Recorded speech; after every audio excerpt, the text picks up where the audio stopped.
Hello my dear student, welcome back to Deepak classes. बच्चों, JEE और NEET की तैयारी तो हम काफ़ी कुछ करते हैं इस चैनल पे। आज हम इस चैनल पे अब बोर्ड वालों के लिए भी कुछ करेंगे। और बोर्ड में सबसे इम्पोर्टेंट हैं आपके डेरिवेशन।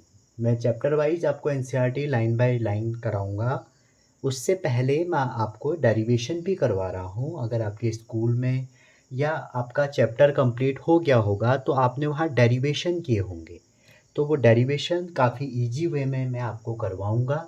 दूसरी बात, उस डेरिवेशन का हैंड रिटन जो नोट्स होगा वो मैं उसका पीडीएफ आपको अपने टेलीग्राम चैनल पे प्रोवाइड करवा दूंगा, ठीक है। लेकिन आप ध्यान रखिए बच्चों, जब पूरे डेरिवेशन होंगे, जैसे अभी हम इलेक्ट्रोस्टैट से स्टार्ट कर रहे हैं, तो इलेक्ट्रोस्टैट के बाद जो पूरे डेरिवेशन का पीडीएफ होगा वो एक साथ एक ही फाइल में मैं आपको दे दूंगा, और ताकि आपके एग्ज़ाम में आप उसको बढ़िया से तैयार कर पाएँ। अगर आप नोट्स बनाते हैं हैंड रिटन तो उससे बढ़िया और कुछ नहीं हो सकता। तो जैसे कि टॉपिक पड़ा है एक्सियल कंडीशन। एक्सियल कंडीशन का मतलब आप समझ गए होंगे कि हमें डायपोल की वजह से इलेक्ट्रिक फील्ड कैलकुलेट करना है। आपको कोई भी डायपोल दिया है और आपसे कह रहे हैं कि उसके एक्सिस में आपको क्या निकालना है, उसके एक्सिस में निकालना है इलेक्ट्रिक फील्ड, ठीक है। सपोज देखिए, कोई भी डेरिवेशन कर रहे हैं उसके लिए आपको डायग्राम बहुत इम्पोर्टेंट है। मान लीजिए ये आपका एक डायपोल है। अब इलेक्ट्रिक डायपोल की एक्सियल कंडीशन जब आप लगाते हैं तो आपको सबसे पहले जो डिफाइन करना है अपने डेरिवेशन में, अगर आप खुद से हैंड रिटन नोट्स बना रहे हैं तो सबसे पहले आपको इलेक्ट्रिक डायपोल के बारे में लिखना है। अगर आप खुद से बना रहे हैं, ठीक है, इलेक्ट्रिक डायपोल के बारे में लिखना है। फिर आपको इलेक्ट्रिक डायपोल मोमेंट वेक्टर के बारे में लिखना है, पी के बारे में लिखना है। उसके बाद आपको फिगर जो बनाया है आपने, उस फिगर को ड्रॉ करना है और फिगर के बारे में लिखना है, ठीक है। और फाइनल में फिर आपको जो अपना मैथमेटिकल पोर्शन है वो करना है, ठीक है। ये हमारा डायग्राम का मैथमेटिकल बॉडी लिख देता हूँ, ठीक है, तब हमारा आंसर तक पहुँचेंगे, ठीक है। तो इतना अगर आप लिखेंगे तो आपका डेरिवेशन कंप्लीट होगा। अब इसमें आप ध्यान दीजिए, मेन इसमें सीखने की बात क्या है कि हमें डायग्राम कैसे बनाना है और हमें क्या क्या चीज़ें चाहिए जिससे हमारा आंसर निकल के आ जाएगा, ठीक है। तो मैं अभी डिफाइन कर देता हूँ आपको कि इलेक्ट्रिक डायपोल क्या है। तो बच्चों, दो चार्जों का एक ऐसा कॉम्बिनेशन जो इक्वल और अपोजिट हैं, जैसे माइनस क्यू है, ये प्लस क्यू है, और इन दोनों के बीच में एक फाइनाइट डिस्टेंस हो जिसको मैं भी 2a एज्यूम कर रहा हूँ, ठीक है। ये तो है इलेक्ट्रिक डायपोल। अब इसमें जो मैंने सेकंड लिखा है इलेक्ट्रिक डायपोल मोमेंट कहते हैं जिसे, वो क्या होता है? तो बच्चों, प्रोडक्ट ऑफ वन चार्ज, एक चार्ज जिसका मैग्नीट्यूड लेना है आपको, और उसके सेपरेट की कितनी डिस्टेंस है, उसकी जो वैल्यू होती है उसको हम बोलते हैं electric dipole moment vector, 2a जिसका वैल्यू होगी। अब किसी किसी को डाउट आ सकता है, सर इलेक्ट्रिक डायपोल मोमेंट यहाँ क्यों यूज किया? आपके डेरिवेशन को हम इलेक्ट्रिक डायपोल मोमेंट के टर्म में सब्स्टिट्यूशन बाद में जब करेंगे तो इसका यूज करना पड़ेगा। अब जो इलेक्ट्रिक डायपोल मोमेंट है बच्चों, ये मेज़र करता है किसी भी डायपोल की स्ट्रेंथ को, ठीक है। तो इसलिए इसका जो मैग्नीट्यूड है हम उसको कहते हैं प्रोडक्ट ऑफ इधर magnitude of one charge into total distance from between two charge, ठीक है। चलिए अब आप आगे चलते हैं। अगर आप मान लीजिए डायपोल का सेंटर O है, आप इसके एक्सिस में मान लीजिए कि यहाँ पर ये पॉइंट P है, यहाँ पर अगर इलेक्ट्रिक फील्ड कैलकुलेट करेंगे तो उसको हम बोलेंगे एक्सियल कंडीशन। एक्सियल कंडीशन क्यों कह रहे हैं? क्योंकि डायपोल की एक्सिस में हम निकाल रहे हैं, ठीक है। और जो हमारा यहाँ पर डायपोल मोमेंट वेक्टर है बच्चों, ये माइनस क्यू से प्लस क्यू की ओर होता है, ठीक है। इलेक्ट्रिक फील्ड कहाँ से कहाँ होता है? प्लस से माइनस, तो ये इसके अपोजिट हो गया, ठीक है। अब हम निकालते हैं axial condition. Axial condition means इसके एक्सिस में यहाँ पर हमें इलेक्ट्रिक फील्ड की वैल्यू कैलकुलेट करनी है। ठीक है, अब आप इंग्लिश मीडियम के बच्चे हैं तो आप खुद ही लिख सकते हैं कि considered an electric dipole as shown in figure. ठीक है, उसके बाद लिख दो it consist to charge plus Q and minus Q separated by distance to a placed in vacuum. Let point P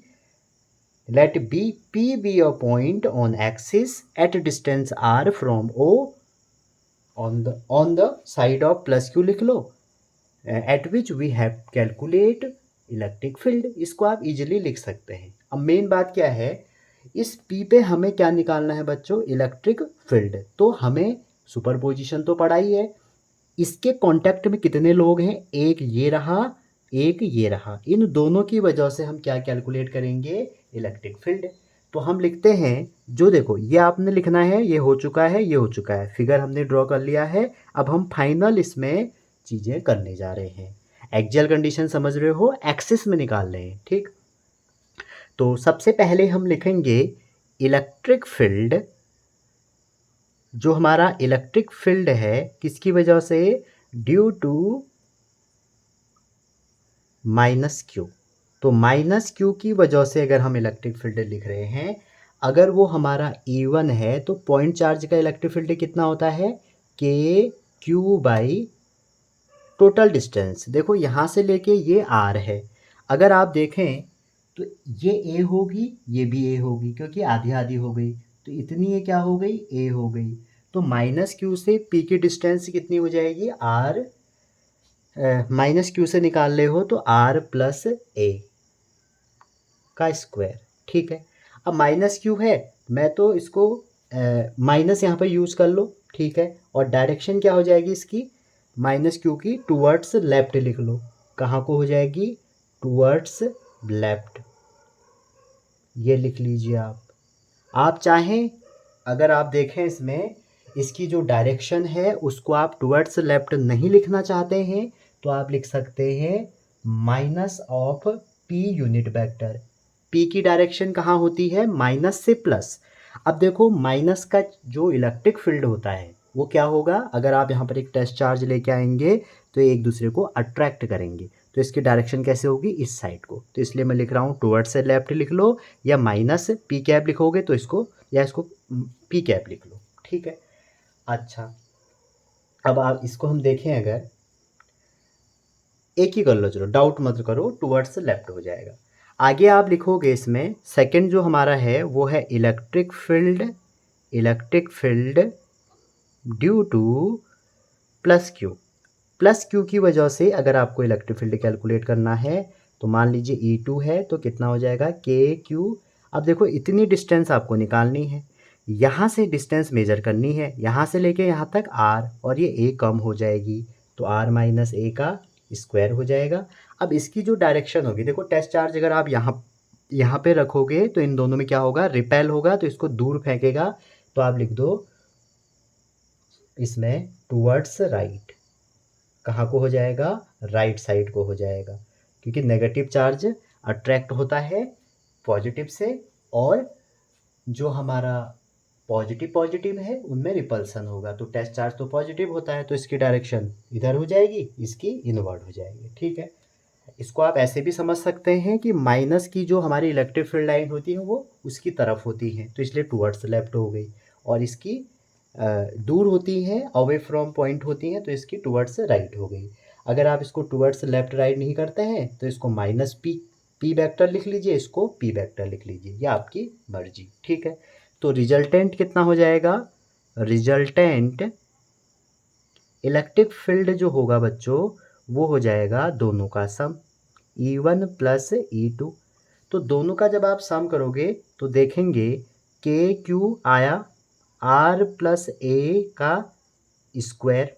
ठीक है, पहले वाले का। अब आप देखिए ये टुवर्ड्स लेफ्ट है और ये टुवर्ड्स राइट है। ठीक है, तो एक टुवर्ड्स लेफ्ट है और एक टुवर्ड्स राइट होगा, तो आपका जो वैल्यू हो जाएगी, देखो ये तो प्लस वाला है, और E1 की वैल्यू चलो प्लस वाला लिख लिया, प्लस के क्यू R माइनस A का स्क्वायर हो गया। ठीक है, और फाइनल में जो आपकी डायरेक्शन हो जाएगी वो पी कैप हो जाएगी। ठीक है, टुवर्ड्स लेफ्ट पी कैप भी लिख सकते हो यहाँ पर आप, पी कैप, पी कैप। और पी की डायरेक्शन कहाँ होती है, पी की जो डायरेक्शन होती है वो होती है माइनस से प्लस। तो अब इसको सॉल्व करें तो के क्यू आपका बाहर आ जाएगा। इसको थोड़ा रीअरेंज करो तो माइनस वाले को हमने पहले लिख लिया और इसको नीचे ही रहने दीजिए ऐसे स्क्वायर, और जो हमारा प्लस वाला है उसको हमने पीछे लिख लिया, तो माइनस आर प्लस ए का स्क्वायर हो गया। बस अब इसको आपको सॉल्व करना है। सॉल्व कैसे करेंगे, सॉल्व आप देखिए के क्यू तो ऐसे ही रहेगा, के क्यू आपका यही रहेगा। इसको सॉल्व करेंगे आ जाएगा आर प्लस ए का स्क्वायर माइनस ए का स्क्वायर अपॉन में आर माइनस ए का स्क्वायर आर प्लस ए का स्क्वायर, ये बन जाएगा। थोड़ा सा अगर इसको आप इसमें आइडेंटिटी लगाएं, ये देखो a प्लस बी का, ये बात आप ध्यान रखो, a प्लस बी का अगर आप स्क्वायर करें और उसमें से a माइनस बी का आप स्क्वायर घटा दें तो आपका आता है 4ab।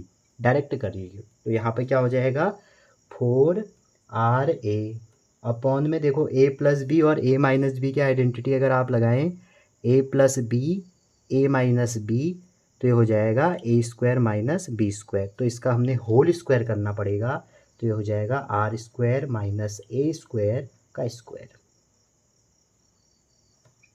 और यहाँ पर के क्यू आ जाएगा। ठीक है जी, थोड़ा सा इसको अगर हम आगे और सॉल्व करें तो अब आप इसको ओपन कर दीजिए, तो हमारा पी की वैल्यू क्या होता है 2aq। तो यहाँ से देखिए 2, इसको सॉल्व भी कर लेते हैं थोड़ा सा आगे,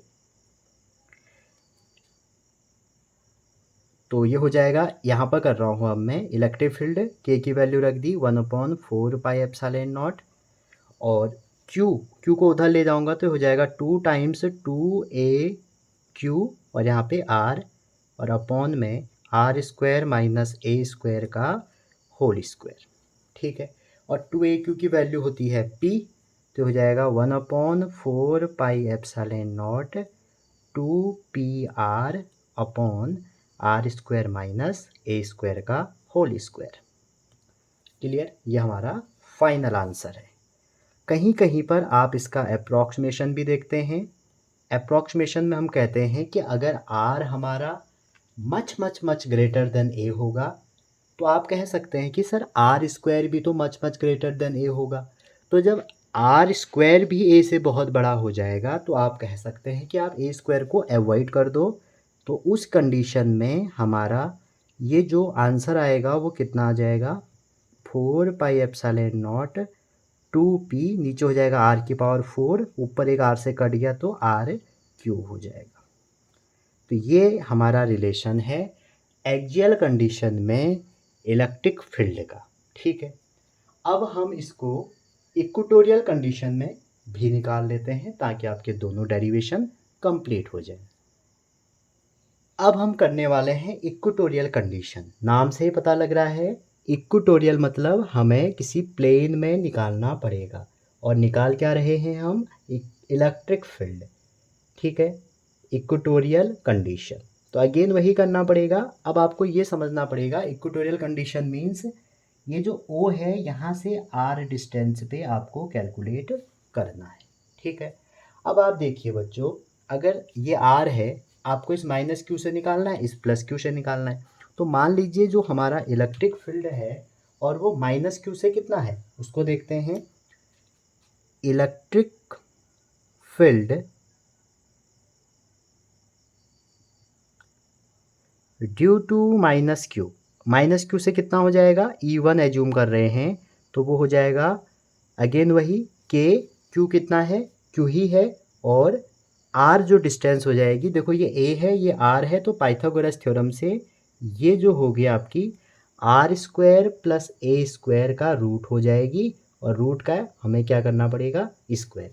अब यहाँ पर चाहे तो आप इसको डायरेक्शन प्लस माइनस के टर्म में कर लो, चाहे आप इसको ऐसे कर लो। इसकी डायरेक्शन कहाँ हो जाएगी, अगर ये हमारा जो डायग्राम है ये मेरा ए है ये मेरा बी है, तो ये पॉइंट P है, तो जो माइनस Q का इलेक्ट्रिक फील्ड होता है वो माइनस का कहाँ होगा, एक की तरफ होगा। तो इसमें जो इलेक्ट्रिक फील्ड की डायरेक्शन है वो किस साइड को हो जाएगी, ऐसे हो जाएगी। ठीक है, तो अब देखो यहाँ पर आप माइनस प्लस नहीं लिख सकते हो ना, यहाँ पर तो कंपोनेंट रिजॉल्व करने पड़ेंगे। ये ना एक्स में है ना वाई में है, तो आप इसको क्या लिख लो, एलोंग एलोंग ए, पी से ए की तरफ है। समझ रहे हैं, बहुत लोगों को डाउट आता है कि हमने यहाँ पर वहाँ तो माइनस माइनस करके यूज किया था, इसको क्यों नहीं कर पा रहे, क्योंकि ये ना माइनस में है ना प्लस में है, ये बीच में है कहीं पे। ठीक है, अगर आप इलेक्ट्रिक फील्ड निकालें प्लस क्यू की वजह से, ठीक है, तो इसलिए direction, electric field vector quantity है, आपको डायरेक्शन का बहुत ध्यान रखना है। तो बी से अगर आप पी पे निकालें तो कैसे होगा, देखो आउटवर्ड होगा। क्यों, हम जब इलेक्ट्रिक फील्ड पॉजिटिव का निकाल रहे हैं, एक टेस्ट चार्ज ला के यहाँ रखेंगे तो क्या होगा, रिपल्सन होगा। रिपल्सन होगा तो इलेक्ट्रिक फील्ड मान लो इसकी वजह से E2 है, वो कहाँ होगा, आउटवर्ड होगा। तो जो हमारा E2 की वैल्यू है वो कितनी निकल के आ जाएगी, KQ। अब यहाँ पे देखो, ये A है, ये R है, अगेन ये भी वही हो जाएगा, R² प्लस A², वो भी रूट के अंदर इसका स्क्वायर, और इसकी जो डायरेक्शन होगी P से बाहर की ओर होगी, तो आप उसको लिख सकते हो अलोंग BP। अब जो हमारी ये क्वांटिटी है ये वेक्टर क्वांटिटी है, और वेक्टर क्वांटिटी को तभी ऐड कर सकते हैं जब वो किसी एक डायरेक्शन में आए। तो इसका मतलब है हमको कंपोनेंट रिजॉल्व करने पड़ेंगे। ये एंगल आपका थीटा है अगर सपोज, ठीक है, तो आप कह सकते हैं ये वाला जो एंगल होगा इसका रिजल्टेंट का होगा। ठीक है, ये हमारा क्या बन जाएगा, थीटा बन जाएगा। ठीक, तो अब क्या होगा, देखो कंपोनेंट रिजल्व करोगे तो E1 के जो कंपोनेंट हैं, ध्यान से देखोगे बच्चों, ये E1 को ब्रेक करोगे अगर तो आपका कैसे बनेगा, देखो ऐसा आपका डायग्राम है, ये E1 है और ये E2 है। तो E1 को अगर आप थीटा की तरफ मोड़ोगे तो क्या आ जाएगा, E1 कॉस थीटा, नीचे वाले के थीटा के लिए, और ऊपर वाले E2 को करोगे तो क्या आ जाएगा, E2 कॉस थीटा। और यहाँ पर वर्टिकल कंपोनेंट हो जाएंगे E1 साइन थीटा, E1 का वर्टिकल, और E2 का क्या हो जाएंगे, E2 साइन थीटा। अब आप ध्यान से देखो, E1 और E2 की जो वैल्यू है वो तो सेम है, तो अगर ये सेम है तो ये वाले जो कंपोनेंट हैं जो इसके नॉर्मल हैं, ये वाला कंपोनेंट इस वाले कंपोनेंट के इक्वल और अपोजिट हो गया, तो ये हमारा कैंसिल हो जाएगा। और यहाँ पर देखो जो E1 और E2 है ये एड अप हो जाएंगे, और किस डायरेक्शन में हो रहे हैं, माइनस डायरेक्शन में। तो इसको आप लिखोगे minus E1 cos theta plus E2 cos theta. और मैं आपसे ये भी कह रहा हूँ कि E1 और E2 की जो वैल्यू है वो तो बराबर है, आप खुद ही देख लीजिए। तो E1 E2 दो ना लिख के आप एक ही लिख लो, मान लो इसको E एज्यूम कर लो, तो ये हो जाएगा E cos theta plus E cos theta. तो जब इसको ऐड करेंगे आ जाएगा -2E कॉस थीटा, माइनस आया है डायरेक्शन की वजह से। अब वैल्यू रख देते हैं, तो हो जाएगा 2 की जगह 2, ई की जगह आप क्या रख लीजिए, ये कोई भी एक वैल्यू उठा के रख लीजिए, KQ/R² प्लस A², और कॉस थीटा। तो कॉस थीटा यहाँ से अगर आप देखें तो कॉस थीटा क्या होता है, बेस अपॉन हाइपोटेन्यूज। तो यहाँ बेस हो गया आपका A, और हाइपोटेन्यूज जो हो गया आपका वो हो गया R² प्लस A², और जो आपका डायरेक्शन का वेक्टर है उसको आप P कैप रख लो। ठीक है, यहाँ तक आगे चलते हैं इसी में। तो अगर आप देखें तो 2AQ इसमें दिख रहा है, तो उसको हम कर लेते हैं P, K को हम K लिख लेते हैं, क्योंकि यहाँ पर P की वैल्यू जो होती है वो होती है 2AQ। और जो नीचे इसकी वैल्यू आएगी वो कितनी आएगी, R² प्लस A² की पावर 3/2, क्योंकि ये हाफ है, हाफ में अगर एक ऐड करोगे कितना आएगा, 3/2। तो ये कंडीशन है आपके किसी भी डायपोल के इक्वेटोरियल कंडीशन में इलेक्ट्रिक फील्ड का। ठीक है, अब यहाँ पर जो माइनस वैल्यू आई है बच्चों वो डायरेक्शन की वजह से आई है, उसको आप ऐसे भी कर सकते हैं। क्लियर है यहाँ तक, अच्छा जी। अगर यहाँ पर भी आप अप्रॉक्सीमेशन लगा दें, अप्रॉक्सीमेशन मतलब अगर आर बहुत बड़ा हो गया ए से, तो आप कह सकते हैं जो ई इक्वेटोरियल होगा इसको हम अवॉइड कर देंगे तो आंसर क्या आ जाएगा, के पी ओवर आर क्यू। तो एक्सियल और इक्वेटोरियल में जो डिफरेंस है वो ये है कि जो हमारा एक्सियल का इलेक्ट्रिक फील्ड है वो हमारे इक्वेटोरियल के इलेक्ट्रिक फील्ड का 2 गुना है जब हमारा आर बहुत बहुत बड़ा हो जाए। ठीक है, यहाँ तक थोड़ा सा लाइट चली गई है तो आपको दिक्कत फील हो रही होगी, तो इसके लिए सॉरी। तो ये था हमारा डायपोल के दोनों डेरिवेशन। आई होप आपने इन्जॉय किया होगा। अपने नोट्स बनाइए, अगर नहीं भी बना पाते हो तो मैं इस चैप्टर के बाद नोट्स प्रोवाइड करवा दूंगा, आप उससे देख के बना सकते हैं। तो मिलते हैं अगले वीडियो में। चैनल पर नए हैं तो लाइक शेयर सब्सक्राइब कर दीजिए, अपने दोस्तों को शेयर करिए। आपको कौन सा टॉपिक समझ में नहीं आया, कौन सा डेरिवेशन समझ में नहीं आया, वो आप कमेंट कीजिए। ठीक है, तो मिलते हैं अगले वीडियो में। तब तक अपना ध्यान रखिए, पढ़ते रहिए, मस्त रहिए, स्वस्थ रहिए। Wishing all the best.